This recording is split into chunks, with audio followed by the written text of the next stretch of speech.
बच्चों चलते हैं मेंटल मैथ कक्षा 8 के अगले प्रश्न पर। मैं हूं हरी सर और आप देख रहे हैं मेरा YouTube channel maths with Hari sir. English का चैनल पहले से ये इसलिए वो नाम याद आ जाता है। ये स्पेशल मैंने हिंदी मीडियम के बच्चों के लिए बनाया है और जिन बच्चों को वीडियो नहीं मिलते प्लीज़ वो मेरी डिस्क्रिप्शन बॉक्स में जाकर अन्य वीडियो के लिंक ले सकते हैं।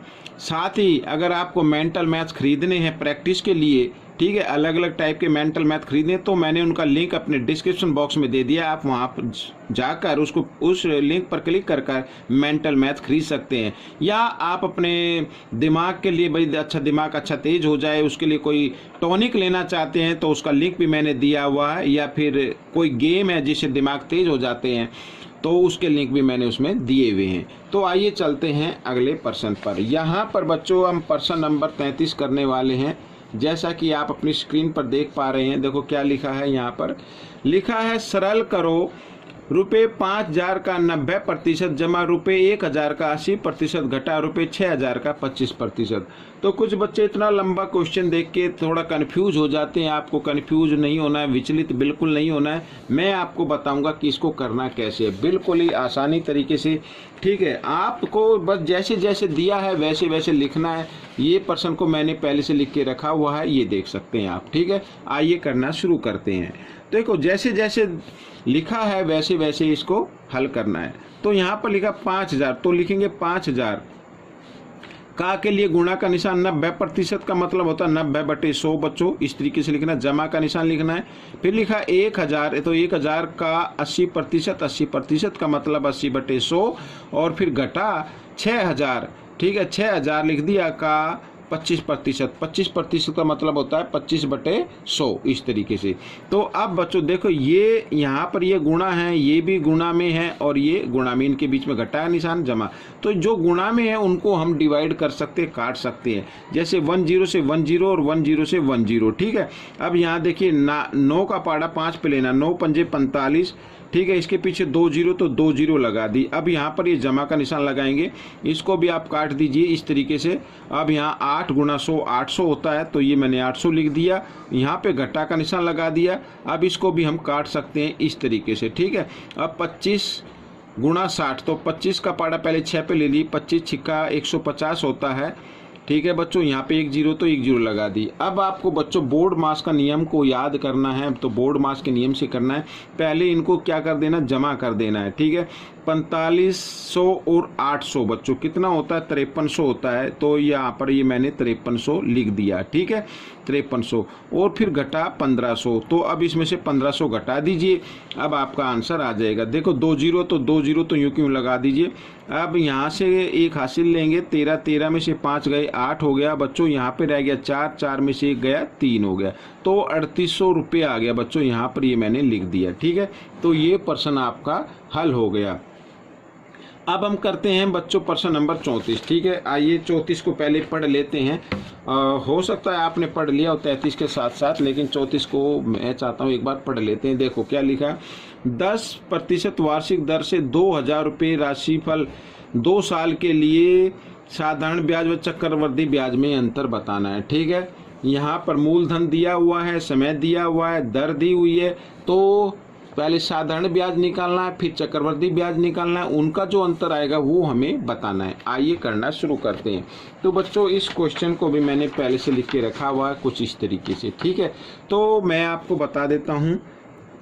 पहले हम निकालेंगे साधारण ब्याज। ठीक है, यहाँ पर लिख लेता हूँ साधारण ब्याज। ठीक है, जिसे सिंपल इंटरेस्ट बोलते हैं इंग्लिश में, साधारण ब्याज। तो साधारण ब्याज निकालने का फॉर्मूला होता है बच्चों, उसको लिख लेते हैं पहले। मूलधन गुणा दर गुणा समय। ठीक है, चाहे कोई भी बच्चा हो तो सबके लिए, मेरे लिए सबके बच्चे बराबर हैं। तो ये मूलधन, ये समय भी आगे आ सकता है, दर पीछे जा सकती है, कोई दिक्कत नहीं है। आइए, तो मूलधन है बच्चों यहाँ पर 2000 और दर है बच्चों 10% और समय है यहाँ पर 2। ठीक है, और यहाँ पर हमने लगा दिया 100। ठीक है, तो देखो बच्चों 1 0 से 1 0 काट दी और 1 0 से ये 0 काट दी हमने। तो यहाँ पर बचा 200 गुणा 2, 200 गुणा 2 कितना होता है, 400 होता है बच्चों। तो 400 रुपये इसका साधारण ब्याज आ गया। ठीक है, अब हम निकालेंगे चक्रवृद्धि ब्याज। तो चक्रवृद्धि ब्याज निकालने के लिए बच्चों आपको क्या करना पड़ेगा, सबसे आसान तरीका बताता हूँ। सबसे पहले आप मिश्र धन निकालिए, ठीक है। मिश्र धन निकालेंगे तो मिश्र धन निकालने का फॉर्मूला मैं लिख देता हूँ बच्चों यहाँ पर। तो यहाँ पर P आएगा, P का मतलब मूलधन से होता है, ठीक है। और 1 जमा यहाँ पर बच्चों मैं दर लिख देता हूँ, हिंदी में लिख देता हूँ, कोई बात नहीं। और यहाँ पर बटे 100 और यहाँ पर आएगा समय, ठीक है, इस तरीके से। और यहाँ पर आप चाहे तो मूलधन लिख सकते हैं। तो बच्चों एक चीज़ और मैं आपको बताना चाहूँगा कि ये पहले साल के लिए तो मूलधन साधारण ब्याज और चक्रवृद्धि ब्याज दोनों ही एक ही होते हैं, क्योंकि चक्रवृद्धि ब्याज उसे कहते हैं जब ब्याज पर ब्याज लगता है। जब पहले साल का अगर चक्रवृद्धि ब्याज निकालना पड़े तो क्या निकालेंगे, कुछ नहीं निकलेगा, तो साधारण ब्याज ही चक्रवृद्धि ब्याज माना जाएगा, ठीक है। साधारण जो ब्याज होता है पहले साल का, वही पहले साल का चक्रवृद्धि ब्याज भी वही रहेगा, ठीक है। जब पहले साल का चक्रवृद्धि वो ब्याज जो है मूलधन में जमा हो जाता है, तब जब ब्याज निकलता है उसे चक्रवृद्धि ब्याज बोलते हैं। आइए देखो यहाँ पर अब मिश्र धन निकाल रहे हैं। तो यहाँ पर मूलधन है बच्चों 2000, ठीक है। और 1 जमा दर है बच्चों 10 और यहाँ पर 100 और यहाँ पर टाइम है 2, ठीक है। 1 0 से 1 0 में काट देता हूँ बच्चों।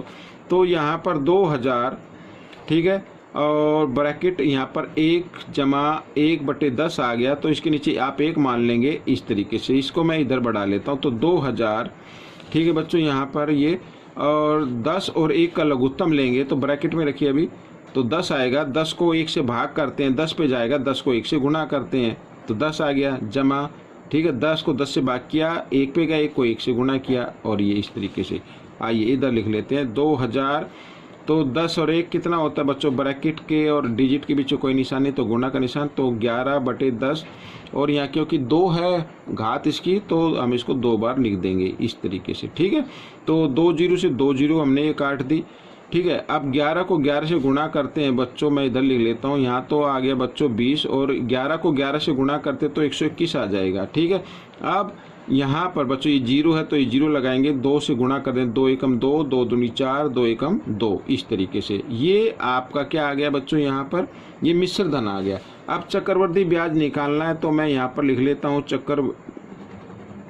इधर लिख लेता हूँ, ठीक है, चक्रवृद्धि ब्याज इस तरीके से।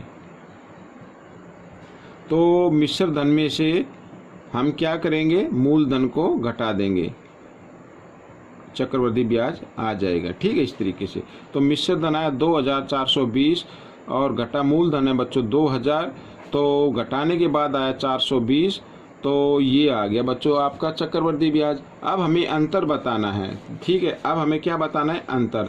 अब ये तो चक्रवृद्धि ब्याज है, और साधारण ब्याज जो हमारा आया था वो आया था, लिख लेता हूँ मैं यहाँ पर, साधारण ब्याज आया था बच्चों 400 रुपये, ठीक है। तो अंतर कितना हुआ, तो 420 में से 400 घटा दीजिए, तो 20 रुपये का अंतर आ गया बच्चों यहाँ पर। ये आपका उत्तर बन गया, ठीक है। तो इस तरीके से ये प्रश्न हल हो गया।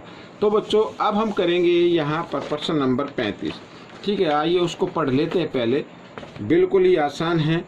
देखो यहाँ पर प्रश्न नंबर 35, इसमें भी वही है, 10% वार्षिक दर से 25,700 राशि पर 1 साल के लिए साधारण ब्याज व चक्रवृद्धि ब्याज में अंतर बताइए। देखो 1 साल के लिए पूछा है। अब 1 साल के लिए मैं आपको बताता हूँ, साधारण ब्याज और चक्रवृद्धि ब्याज एक ही रहता है, ठीक है, क्योंकि 1 साल के अंदर तो ब्याज पर ब्याज नहीं लग रहा ना, 1 साल में तो ब्याज ही निकला है। तो दूसरे साल का होता तब चक्रवृद्धि ब्याज निकाल सकते थे हम, ठीक है, ताकि उस ब्याज को इस मूलधन में जमा करके तब हम ब्याज निकालते, उसे चक्रवृद्धि ब्याज बोलते। लेकिन ये तो 1 ही साल है, तो 1 ही साल में क्या होगा, कुछ नहीं होगा, तो अंतर क्या आएगा, 0 आएगा। आइए मैं करके दिखाता हूँ, ठीक है। तो मैं बच्चों इसको यहाँ पर पहले लिख लेता हूँ क्या क्या है इसमें। तो प्रश्न 35, ठीक है। तो यहाँ पर है बच्चों मूलधन लिख लेते हैं। मूलधन है बच्चों 25,700 रुपये, और समय है 1 साल, और बच्चों दर है 10%, ठीक है, इस तरीके से। आइए निकालना शुरू करते हैं। देखिए यहाँ पर हल जल्दी से कर लेते हैं, वीडियो ज़्यादा लंबी हो जाएगी। तो अब मूलधन गुणा दर, ये सीधा लिख देता हूँ मैं यहाँ पर ब्याज लिख के। ये साधारण ब्याज है बच्चों, इसको, ठीक है, साधारण ब्याज। तो मूलधन गुणा दर गुणा समय और बटे 100, इस तरीके से। ठीक है, तो एक जीरो से ये जीरो काट दी, एक जीरो से ये जीरो काट दी, तो कितना है 2,570 रुपये आ गया बच्चों यहाँ पर ये साधारण ब्याज। ठीक है, अब देखो चक्रवर्ती ब्याज। ठीक है, चक्रवर्ती ब्याज निकालना है तो सबसे पहले हम क्या करेंगे, मिश्र धन निकाल लेंगे। मिश्र धन तो मूलधन आता है, मूलधन कितना है 25,700, मूलधन गुणा, सॉरी यहाँ पर एक ब्रैकेट बना लेता हूँ, 1 जमा यहाँ पर दर आएगी, दर कितनी है बच्चों 10/100, और यहाँ पर टाइम कितना 1। ठीक है, तो इस तरीके से 25,700, और यहाँ पर बच्चों जब हम इसको हल करते हैं, ठीक है, एलसीएम लेके, तो आ जाएगा 11/10। ठीक है, यहाँ पर 10 है ना, 11/10 आ जाएगा, और एक ही बार लिखना है, तो यहाँ पर ये मैंने काट दिया। ठीक है, अब देखो एक जीरो लगा लीजिए, 11 का पाड़ा लेना है, 11 सत्ते 77 का 7 का हासिल 7। ठीक है, 11 पंजे 55 और 7 होता 62, 62 का 2 हासिल 6, 11 दूनी 22 और 6 28। ठीक है, ये आ गया। अब बच्चों ये तो हमने लिख लिया, अब हम इसमें से चक्रवर्ती ब्याज निकाल लेते हैं। तो चक्रवर्ती ब्याज क्या आएगा, मूलधन मिश्र धन में से, ये तो मिश्र धन हो गया ना, ये लिख लेता हूँ, इसमें से क्या घटा देना, मूलधन घटा देना 25,700, इस तरीके से। ठीक है, आइए घटा लेते हैं। देखो जीरो तो जीरो, इधर जीरो आ गया, 7 है इधर जीरो है तो 7 का 7 आ जाएगा, यहाँ पे 2 है, यहाँ पे 7 है, तो 2 में से 7 नहीं जाएंगे, यहाँ से आसे लेंगे, 12 में 7 गए 5। ठीक है, ये आ गया, यहाँ पे रह गया बच्चों 7, अब 7 में से 5 घटा दीजिए, 2 आ गया, और यहाँ तो 2 में से 2 गए 0, तो ये आ गया बच्चों। अब आप देख रहे हैं, देखो चक्रवर्ती ब्याज भी हमारा वही आया और ये साधारण ब्याज भी वही है। तो कहने का मतलब ये है कि पहले साल के लिए चक्रवर्ती ब्याज और साधारण ब्याज एक ही होता है। ये सिर्फ करके आपको इसलिए दिखाया ताकि आपको अच्छे से समझ में आ जाए।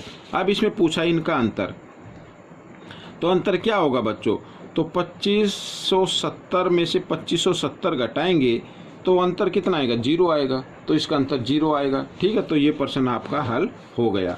अब मैं जल्दी से कर लेता हूँ प्रश्न नंबर 36, क्योंकि मैंने सोचा है कि 4 प्रश्न की वीडियो में बनाऊँ। ठीक है, तो देखो क्या लिखा है इसमें, 75 मिनट अनुपात 2 घंटों का प्रतिशत में बदलिए। ठीक है, आइए लिख लेते हैं 75 मिनट और 2 घंटे। तो प्रश्न 36, ठीक है, 75 मिनट अनुपात 2 घंटे, इसको किस में बदलना है, प्रतिशत में बदलना है। तो सबसे पहले बच्चों आपको एक ध्यान देना है कि दोनों तरफ सेम राशि होनी चाहिए। ठीक है, यहाँ पर मिनट है, यहाँ पर घंटे है, तो इस घंटे के मिनट बना लेंगे। ठीक है, यहाँ इस तरीके से 75 मिनट अनुपात 2 गुणा, अब 1 घंटे में कितने मिनट होती है 60, तो 2 में कितने होंगे 2 गुणा 60। ठीक है, अब ये दोनों क्या बन गए, मिनट बन गई ये। अब हम इसको कर सकते हैं, ठीक है, आसानी से। तो देखो इसको तो लिखना है ऊपर, इसको लिखना है नीचे, इस तरीके से, और प्रतिशत में ज्ञात करने के लिए कर देना है गुणा 100, ऐसे। ठीक है, तो अब देखो अब निकाल लेते हैं। तो इस 0 से तो ये 0 काट दीजिए, अब 3 से 3 दूनी 6। ठीक है, 3 से ये काटा हमने, ये गया 25 पर। ठीक है, अब 2 से 2 एकम 2, 2 पंजे 10, अब 25 गुणा 5, 25 पंजे 125, और नीचे आ गया 2, ये प्रतिशत आ गया। अब आप कहेंगे सर ये तो कुछ समझ में नहीं आई, किस तरीके से बटे में प्रतिशत है, तो मैं आपको बताऊंगा कि इसको आप भाग भी करके लिख सकते हैं इस तरीके से, 2 छिक 12। ठीक है, यहाँ पर कट गया, ये 5 को नीचे उतारेंगे तो 2 का पाड़ा लेंगे, 2 दूनी 4। ठीक है, यहाँ पर घटाएंगे तो 1, आगे कोई अंक नहीं है तो दशमलव लगा के एक 0 लगा लें, 2 पंजे 10, तो ये आ गया बच्चों 62.5%। ठीक है बच्चों, तो ये प्रश्न आपका हल हो गया। आपको ये 4 पार्ट कैसे लगे, हो तो गई वीडियो ज़्यादा लंबी तो मुझे ज़रूर बताएं, इसमें से सीखकर आप दूसरों को ज़रूर सिखाना है। मिलते अगले पार्ट में, तब तक के लिए आप प्रैक्टिस करते रहें।